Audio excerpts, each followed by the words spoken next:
dans l'opération Tourbillon Vert. Le bilan fait état de centaines de terroristes neutralisés. Après quelques heures de ratissage, l'unité reprend la route pour la base, les bras chargés. Pendant ce temps, l'autre rive du fleuve, les compagnons du 7e bataillon d'intervention rapide sont en progression.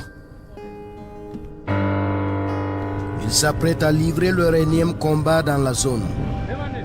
Ces terroristes vus par le drone préparent une embuscade en forêt.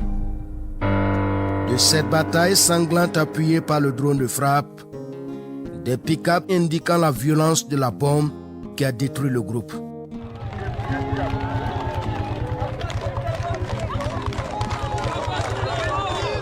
Pour la première fois depuis le début de la lutte antiterroriste, l'armée foule le sol de Hilla à la frontière avec le Mali. Même ferveur à quelques 10 km au-delà des eaux. Les commandos sont de retour. Guy aussi est désormais libre. C'est la chute de l'hégémonie du crime. C'est pour les terroristes là, voilà. C'est Les commerces des terroristes ne sont plus qu'un souvenir, balayés par la colère et la volonté de tourner la page d'un pouvoir oppressif. C'est le temps des comptes. Le début d'un renouveau sur une terre meurtrie.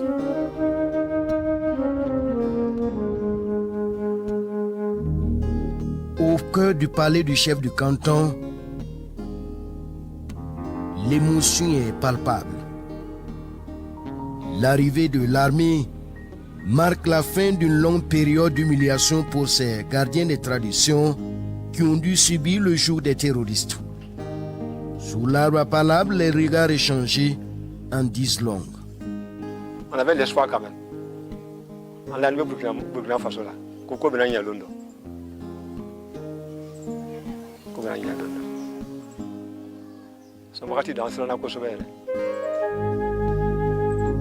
Guy se relève et avec elle ses dépositaires de l'histoire, de l'identité de tout un peuple et d'une terre singulière appelée le Grenier du Burkina.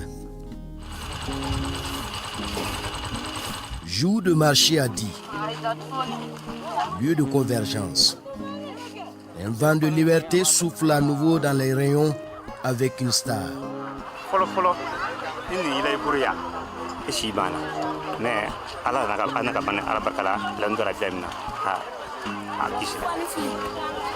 À l'autre bout du marché, les prix se discutent.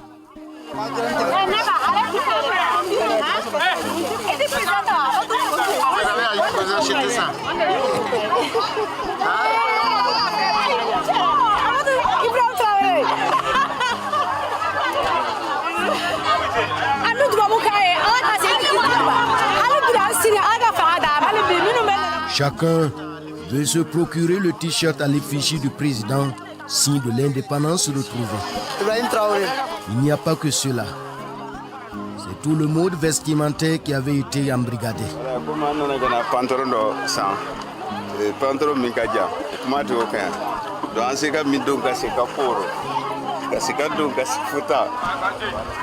Les femmes, elles portaient le voile. Mais aujourd'hui, les choses ont changé. Les interdits s'écroulent et chacun peut reprendre ses habitudes. La liberté est ainsi faite à Di. Les adultes jouissent désormais de tous leurs droits et les enfants s'adonnent à cœur joie à leur passion.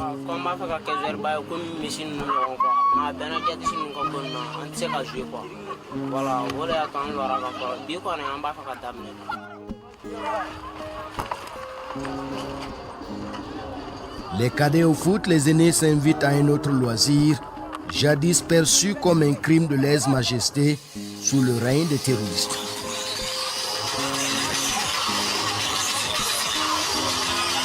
Jusque tard dans la nuit, Di se défoule avec sa jeunesse. Impensable il y a à peine quelques jours. Les souvenirs douloureux font place au choix de l'avenir.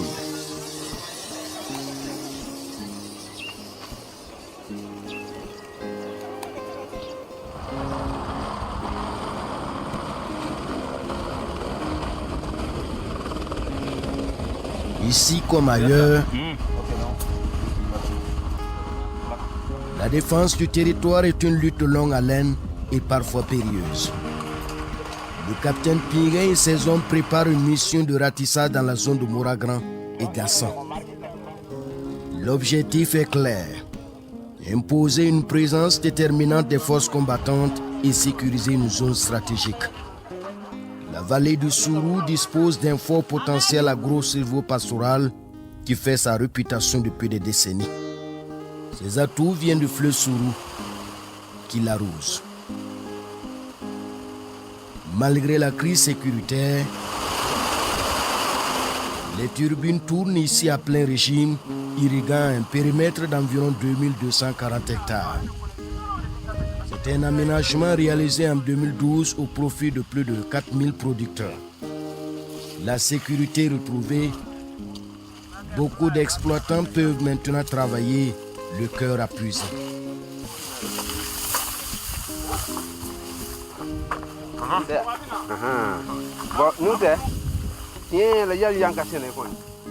À l'abri du danger, il est en pleine récolte et bien rassuré de la qualité de sa production.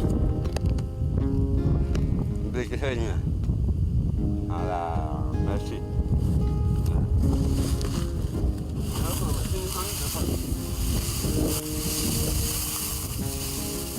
Son voisin à l'autre carré doit encore attendre. Son champ de blé est à la maturation et celui du maïs est bien vert. Oui, moi, mon champ de maïs comme ça, là, 1 hectare, là, ce que je n'ai pas gagné pour la saison privée, là, c'est 40 sacs. Pour moi, de la saison privée, sur 1 hectare, je gagne 40 sacs. Plus de 40 sacs. Dans la vallée aussi, on peut faire 3 campagnes. 3 campagnes. On fait le maïs en saison privée. Après, on enlève le maïs, on met la tomate. Après la tomate, maintenant, on peut mettre une autre variété encore, même si c'est haricot, ou bien le bleu même. On peut faire 3 campagnes dans la vallée du Sourou. Tout est possible à tout moment. Ces paysans constituent la crème de la relance de la production du blé Adi. Une localité championne dans la culture des produits maraîchers. Il y a 2 espèces de tomates ici.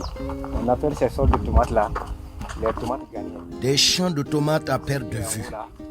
Là, c'est les nouvelles variétés.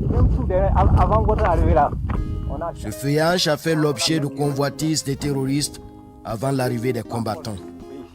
Nos tomates là. Ouais. Tous les espaces là, tout ça, ils gardaient les bœufs autour de nous comme ça. Les bœufs broutent nos produits, on ne peut pas parler. Ouais, les bœufs broutent nos produits, on ne peut pas parler. Les petits. Le retour à la paix ne se limite pas aux productions agricoles. Il soutient aussi l'élan de révolution industrielle en cours au Burkina. La mise en place d'usines de transformation de la tomate apparaît comme une bénédiction pour les agriculteurs qui saluent cette avancée avec enthousiasme. Si l'usine fonctionne, en tout cas, dans tous les 12 mois, là, nous, on peut produire la tomate ici. Et surtout, on me dit que ici, c'est des millions qui sortent. Oh, bon, même des milliards. L'an passé, notre zone ici, il n'y avait pas de tomates. Dans tout le Burkina, il n'y avait pas de tomates. On a acheté notre caisse de tomates là à 100 000 francs. 100 000 francs par 100 caisses de tomates. Ça coûte combien? Vous voyez, il y a beaucoup de richesses dans la vallée. Hein. Il y a des hectares de périmètre. Bon, l'estimation de périmètre aménagé ici même, ça vaut 3000 et quelques hectares. Au-delà des chiffres, c'est un élan de résilience et de détermination qui anime les paysans qui attendent un soutien de l'État.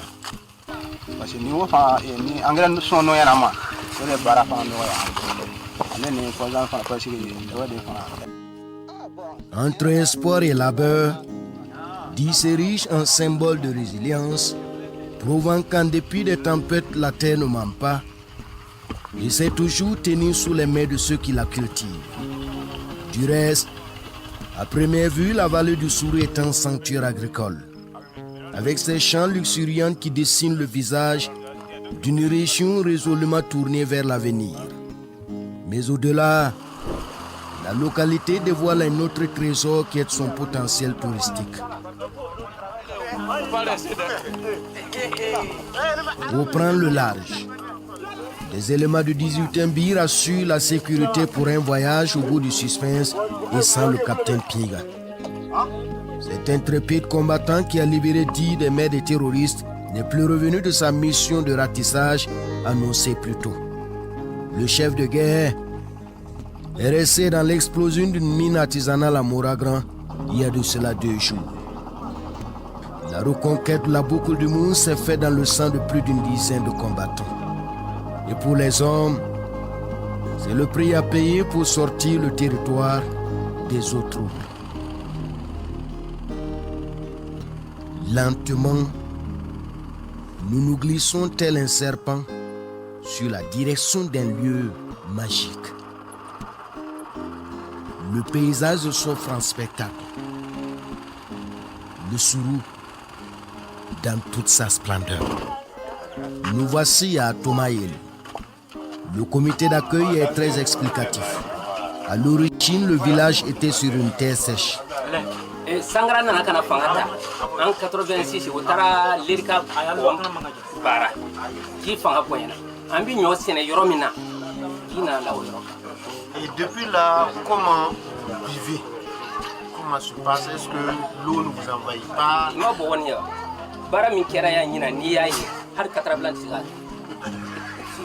Aha mo ba fara ko secret dolo non.